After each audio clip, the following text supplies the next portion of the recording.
You can play on the computer, like, you can play on PC for Call of Duty, but I play on PlayStation. You can see the controller, that's why I held that up. I don't know, I think PC's better, quote, quote, but not for Call of Duty. Like, if you're going to play a game, playing on a PC gives you a lot more control. It gives you just better graphics, all sorts of stuff. Usually it runs better, it runs smoother, but that also depends on the developer. So like let's take a game like Counter-Strike for example. Counter-Strike is a PC-made game. It's a shooter made for PCs. It doesn't really transfer very well to console, and that's the point. On console, it's garbage, but you know that's the thing. You know, it's like trying to play StarCraft or World of Warcraft or Warcraft on the other system. Like it just doesn't work. It's not a way to do it. Call of Duty is basically a primary console-built system. Like that's how what it's made to be played on. Oh, come on, Cross. Use that trigger finger. I don't like where I'm at, and that dude's gonna jump in the window and kill me.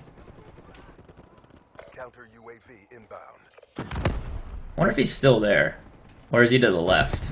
Friendly UAV inbound. Okay, he's not there anymore. Weird. Our robot has been disabled. He is right there, though. Care package. That is the thing. I have my specialist ready.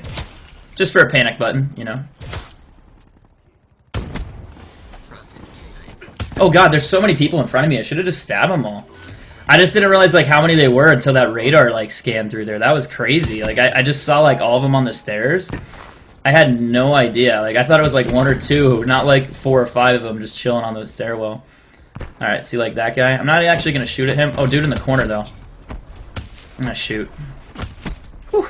There's another guy right here. One more. Oh shit, the nade, I can't jump away. I ran the wrong way. No, there's another guy in the corner. Nice trigger fingers, dude. I know, tell me about it. I get a lot of compliments on that. I make you happy every day since I stream. I appreciate that, man. Let's see, Mr. Cranky Monkey, Games USA, Comedy Gaming HD, Markio, I want to say it's Markio, or Marco, Trick Shots, Hunter Wallen, XE, Cupo, maybe? I can't pronounce that, to save my life. Muck, MC Feeble. Wait, is that it? Wait, I'm like reading names, not paying attention to people. Probably not a good thing to be doing right now. Alright, so I have the Ripper. Ooh, please don't turn around. Please don't turn around. No, no! Of course, there's another guy behind me. That's not good. 42 and 17. I actually picked up the pace really well in this game. And then I'm missing one. Sean and King Beast. Thanks again, guys, for subbing. Let's get that headshot out of there. It's so funny to me, like, I will, like, look at this screen on my left, like, I have 2 screens, so there's one in front of me with the camera, right here, and then I have a screen with all your guys' stuff on it on the left side so I can read the chat, and I'll be reading, and I just look over and quickscope some dude in the face who's, like, shooting at me, and he can't hit me. It's probably the funniest moment that you could probably have while you're playing. You're just like, oh, I'm not paying attention, and I still killed the dude. Oh, come on, I want that triple, man. There's, like, that would have been a collab, but probably not the triple collab. Do I like llamas? Llamas are cool, man, but I'm more about that alpaca life, you know what I mean? I just think something about those alpacas, dude. Like, I don't know. There's something about them. Whew! Wait, did he just jump off the map? Ah, no, I walked around at the corner at the wrong time. It's Fet, and Hero, Jericho, Charles, thanks again, guys, for subbing in the stream today. Definitely do appreciate that.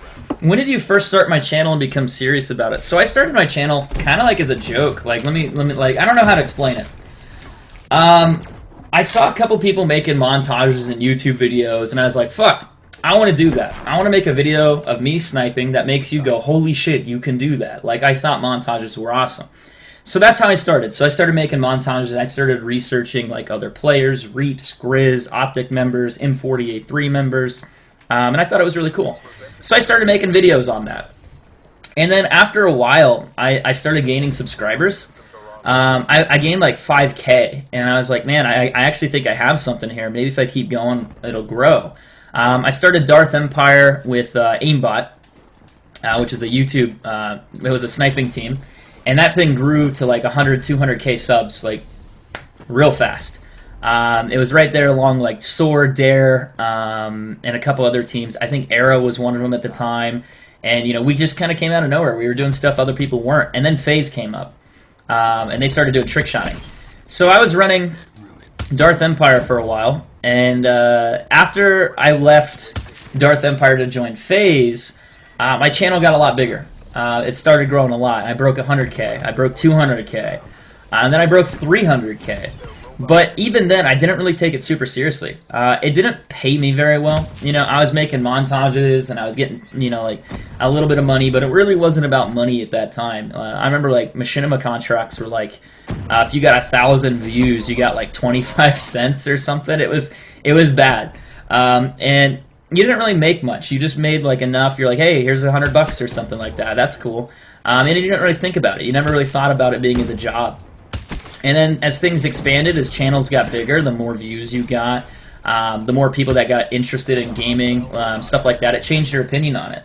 I will be honest, when my first paycheck was bigger than my parents combined, you have to understand I was like 18, 19 at the time, and I got paid more than what my parents were making. My parents had full-time jobs, both of them, and I was making more than them. And I realized, I was like, holy shit, maybe I have something here. You know, I'm in college, I was going to school, and I was making more than my parents. So it very changed your opinion on how things worked, but that's what got me into YouTube, and then that it turned into something I loved, like, just made it even better. You know, I'm fortunate enough, I get to play a game, I get to play games, interact with people, and, you know, I don't like to sugarcoat it. You get paid to do something you love, it's amazing. It's like a huge opportunity. You know, you don't want to squander that, and you want to take advantage of it. Can I get that split quad feed? Thank you. That was actually dirty. So, you know, that's something that I grew up with, was like, you know, find something you like to do. Find something you enjoy. And YouTube fell into my lap. It happened accidentally. You know, I worked hard at it, and eventually I got popular, so it paid off, but I had no idea to what extent. It's gotten me jobs outside of YouTube. It's gotten me, you know, a lot of experience in my life that I never expected. When did I start taking it seriously? When it paid me more than my parents made. That was the big realization for me. But the other thing was when you had companies call you up and say, hey, do you want to come out to our studio and play our game early? Activision is pretty much one of the bigger ones. I'm a Call of Duty VIP, and what that means is, like, they treat you specially in a way. They'll have you come out and, like, play the game early. They'll have you come out and play DLC early. It's no secret. And when that happened, I realized, I was like, maybe I have something here. I need to pay attention to what I'm shooting here. I think he just got killed by my teammate. So, like, I think that's what happened. You know, I just got lucky, and it changed. But, you know, I'm not shy to talk about it, because I think a lot of people are interested in that story. A lot of YouTubers don't talk about it either. So when I took a big break from YouTubing between FaZe and I started streaming, did those things overlap? I took like 6 months off. Like, I took a year off, and that's when my channel, like, just whoosh, like, did not grow. But, you know, I needed time to myself and figured out what I wanted to do. I started working for a YouTube network. I started doing stock market stuff, investing. I was just kind of all over the place, just experimenting and learning and figuring out new things. And I took opportunities, and I think that's what you have to do. Like, if you're doing something and you have a chance or an opportunity to learn something new, go for it. What's the worst that'll happen? But after I left FaZe, I'd say, like, the motivation to be successful on my own instead of relying on other people to help me was a huge thing. So this will transition into, like, a more serious conversation than I thought it would. But I noticed, like, one thing that a lot of YouTubers make a mistake of, and these are very small channels. When you first start, I can't tell you how many times I see people go, hey, how do I become famous on YouTube? I want to get known. I want to be big. You know, can I join this organization? Can I join this team? And they, like, beg. You know, they beg for shout outs. They beg for stuff, and they haven't really worked for anything. It's like a delusion of it. And I feel that if you want to start YouTube and you want to start growing, you shouldn't think that way. You should think, all right, I'm going to start posting this content. I'm going to work this much. I'm going to do this much each day, every day for a year. See what happens. If it doesn't work, I'm going to change it. You know, like, I'm going to post different content. I'm going to switch the type of content I'm producing. I'm going to make it a little bit different. And if you do those things for a year, and then you start making yourself successful on your own, by yourself, instead of relying, like, hey, I got into FaZe, and, you know, I posted my videos to a bigger channel, and they shouted me out, and I grew.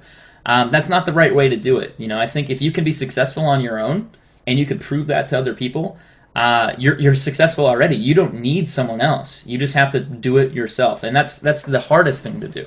A lot of people say it's delusional. You know, they're like, well, you can't get big on YouTube by yourself. Hundreds of thousands of people have done it. So it's like, why can't you do it? You know, you have to think about that. We all started with 0 subscribers. Every single person. J-Hub is a really good example. J-Hub's had one of his best months on YouTube recently, and it was because I told him to start streaming. You know, I was like, be active. Do more than what you've been doing in the past few years you've done YouTube. And it worked out for him. It changed. So I think, like, instead of relying on other people to do stuff for you, you have to